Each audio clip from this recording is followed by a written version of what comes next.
Welcome back to Fanshawe Learns. I'm Lindsay Biscaya. The Ontario government has reintroduced a bill to ban smoking in certain public places, such as restaurants and bar patios. I'm joined today with Donna. Donna, how are you? I'm good, how are you? I'm great, thank you. So could you first just explain the two new changes that have been introduced by the Liberal government?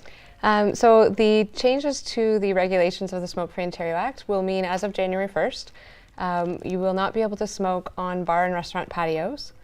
Tobacco will not be sold on the campuses of post-secondary institutions, as well as smoking will be prohibited within 20 meters of outdoor playgrounds and children's play spaces, as well as sport fields and the spectator areas of sport fields, like bleachers, that kind of thing. Okay, and so what are the main reasons that they've been making these changes in the first place?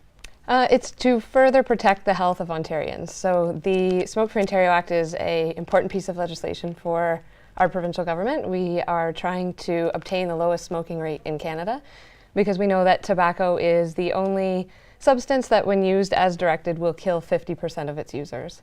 And so that can make a huge, obviously, health impact to residents in Ontario. And so is this more directed to youth and trying to stop them from starting to smoke, or is it directed to people of all ages just to try and curb the habit? Both. So youth are a major focus of the bill. So the children's play spaces and the sporting fields. What we're trying to achieve by restricting tobacco use in that area is to prevent young people from seeing tobacco use as normal and common. So if you go to the park and you just see people smoking, you think that that is a normal thing that everyone does, where in reality, less than 20% of our population in Ontario smoke. And we want to make that clear to young people that it is not a normal thing to do and it is a very dangerous addiction. So is it even to kind of try and maybe help stop youth from seeing people smoking? Is that kind of the point of it as well? The role modeling piece, absolutely, yeah. And especially at sporting fields, you have, say, your coach or your parent of a friend, and that might be a role model for these young people. So if they're role modeling this behavior, we're trying to prevent that from anything that a young person would see and consider as normal. And so this new bill will make it illegal to sell tobacco products, on any university or college campus. What difference does that really make? I mean, students could always just kind of go and buy it off campus. Absolutely. So here in London, we have Western and Fanshawe. At Fanshawe, it's not currently sold on campus, so it won't make a difference. It's not sold now and it won't be sold later.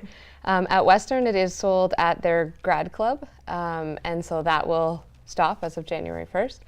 And the point of it is that, young adults have the highest smoking rate in Ontario. And so the government's trying to take extra measures to help that population from not starting, as well as to quit. So if you're trying to quit and you have to go further to get tobacco, it may help you stay smoke-free. If you think about it as when people are dieting and they take all their junk food out of their house. Or you've made cookies and you freeze part of them so that you don't eat the whole batch. It's kind of the same idea. So it's just making it harder to get tobacco. And again, it's a bit of that denormalizing as well. It's not a normal thing to do. It's not safe, it's not healthy, so it shouldn't be sold on campus. And does this affect any businesses on campus in any way? Has there been any uproar from businesses? In Ontario, there's only 5 campuses that currently still sell tobacco. So out of all of the campuses, it won't be that big of an impact. And at Western, when I went to Western, tobacco used to be sold at the convenience store in the UCC, and it's no longer sold there, and that store is still in business. So. Okay, so it doesn't really make too much of a difference then? I don't foresee it doing that, no. So this new bill also makes it illegal to smoke on restaurants and bar patios. Have there been any resistance with bar or owners with business-wise? Not that I'm aware of. We've actually had a few restaurants and bars here in London that have already gone smoke-free on their patio in advance of this, out of their own doing. They noticed that there was more need from their clientele for a smoke-free patio, and so they've done that already. So no, not since this was announced have we heard anything negative. So to me though, just to me personally, I feel that people smoking on maybe bar patios or stuff doesn't really affect everybody, but what's the government hoping to stop with this? So there's a number of things. There's been a lot of research done on secondhand smoke on patios, and there's a few things. So there's the staff that work on those patios, say for an 8-hour shift. They're exposed to the secondhand smoke. So even if you're outside, it is still harmful, and there's been lots of scientific studies done on that. So most employees in the province, or all employees in the province, should be protected from secondhand smoke because of the Smoke Free Ontario Act.